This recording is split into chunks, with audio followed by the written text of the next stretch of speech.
Hola, hello, I am Pepe the King Prono Guy. Oh, that's so f***ing cool.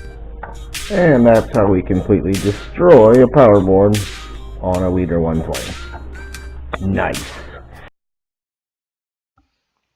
Hey everybody, and welcome to the channel. Today we were going to take a look at the Hubsan X4 Desire, or the H502S by Hubsan. But that's not going to happen now, per se. Before we get started, look in the upper right hand corner. You can get into this month's giveaway by going up there and clicking and watching that video, leaving one comment, and making sure you subscribe and like the video. Just like everyone else does in their giveaways, that's what I do as well. You can always subscribe on the bottom right hand corner throughout any of my videos. So getting started, I had made about 50 minutes of review of this model. I've got a bit of it in fast forward for you, but what I want to tell you is don't buy this particular model. Hubsan makes great stuff, but this model is not good. And I'll explain further down the line when we look at what I actually did in the field. There's going to be very little review in this. It's mostly going to be just me flying it outside. But to give you a brief, super big latency from the controller to the quad, to such a level that I could almost guarantee you'd lose this thing pretty quick. Its return to home worked, its altitude hold worked, those kind of things were fine, but when you actually tried to fly it, you were pretty much generally out of control at all times. So, and that's just not something you want to be. Another oddity that happened was you could see through the monitor when you turned everything on, but as soon as you took off or armed the quad, the VTX pretty much stopped working and you would see nothing. So you'll see me fussing around with that here when we look at the other parts of the video. Now there might be some things out on the interwebs for you to fix these particular items, but I don't want to recommend anything to you guys that when you open the box and when you go to fly it, that you just don't want to get even further into this hobby. You want to run away from it, and I'm pretty sure that's what this would do to you. Now, I had promised that I was going to give this thing away in a previous video, the April haul, but there's just no way in good conscience that I can give this to anyone. It's that bad.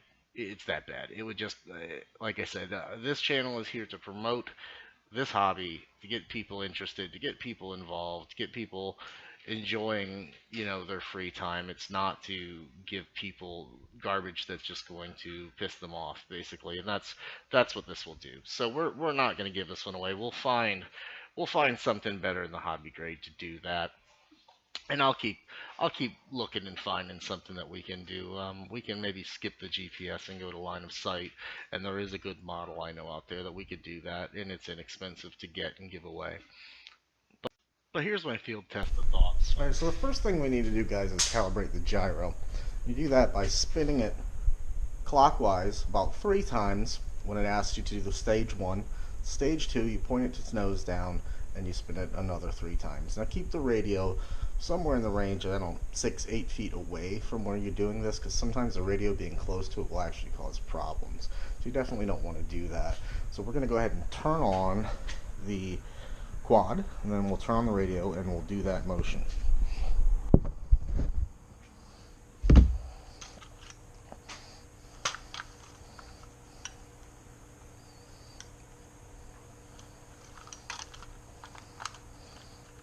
Battery in, 6 volts pieces in. Note that it's blinking. I don't know if you can see that. Blinking lights means it needs to be calibrated.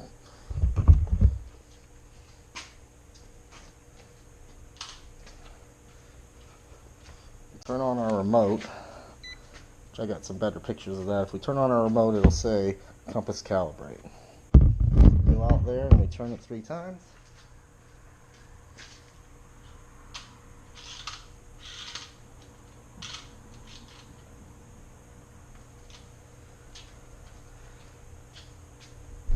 Come back, it'll say compass 2.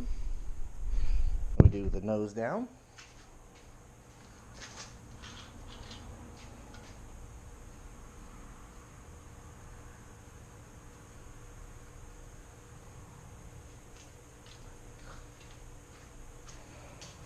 Now you can tell from the quad when it's done because actually the lights will go solid and stop blinking when it's set. And then we're set over here and we'll want to arm it up and get ready to go up.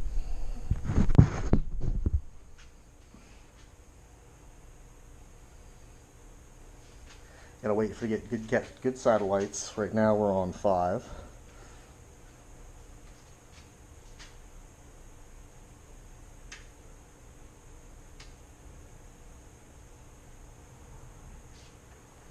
And to arm it, you want to go to the bottom corners.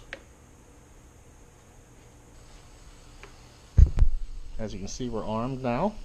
Let's take it up and check out the altitude hold.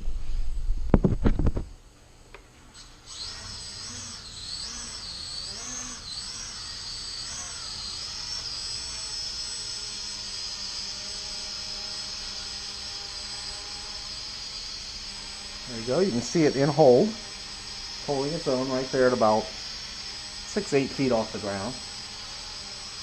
Now I'm going to click on the camera and we're going to start recording some footage. Hopefully you guys will be able to see that out in the field. It's tough to get both angles.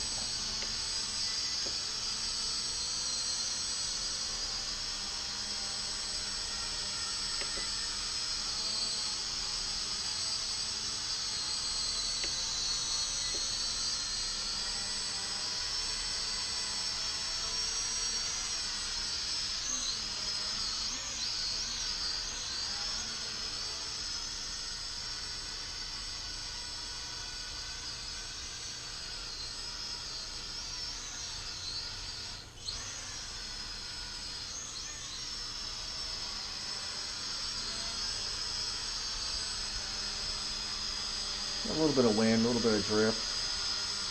Not much, pretty stable. I'm going to move it out and we'll see what it comes back, return to home style.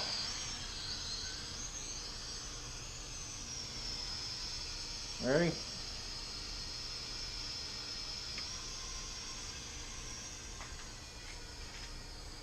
It's going up to a safe altitude. And here it comes fairly close. It's pretty far off on its return to home, I would say. I mean, we started there, and we returned to home over there. So that's a pretty big distance. But again, we're talking about a $100 quad here. So it's just in hover there for now.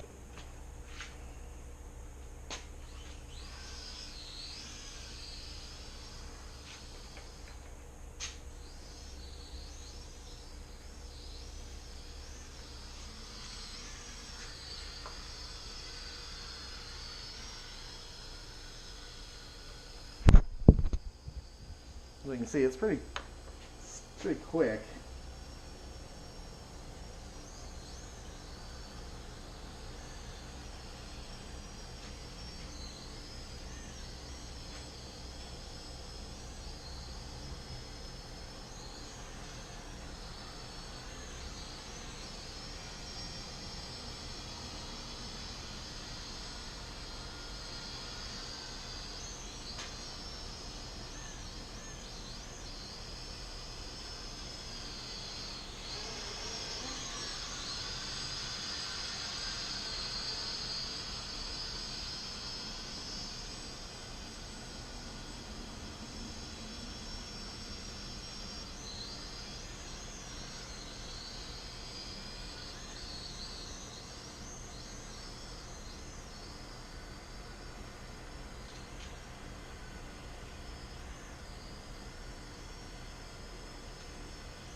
Alright, so basically guys, I in good conscience won't give this away to anybody.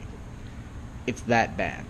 The latency from the controller to the quad is so ridiculous that, I mean, seconds.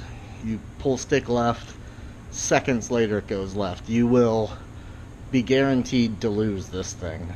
It will fly away and die. I almost lost it. It tried to fly away over that way because it wouldn't react to the controller. I think the bulk of it is the controller. The controller will show video until you go up, until you arm the quad, when you arm it, all of a sudden all video is lost on the controller. It was supposed to be, you know, this FPV screen, but it's not FPV. You know, and cheap, whatever, you know, go line of sight, you would think. But with the latency like that bad, you won't own it a day, and it'll be in the woods. It, honest to God, is better in a garbage can than it would be to give to one of you guys. So I'm gonna find something else. This is why I didn't want to do toy grade stuff, to let you know.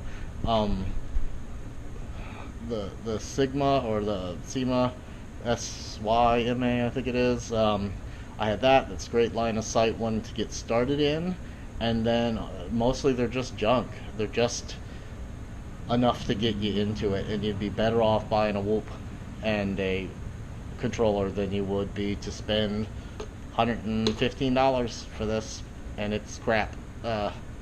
So crappy. Like I said, I can't in good conscience give this away to anybody, guys. It's just too bad.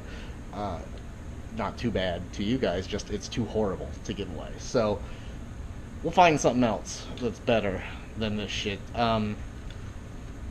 Yeah, so we're gonna do that. But that's what we got. Don't forget to subscribe, like, and get your honest reviews here. And remember, walls are for hanging pictures, not for hanging quads. See you guys.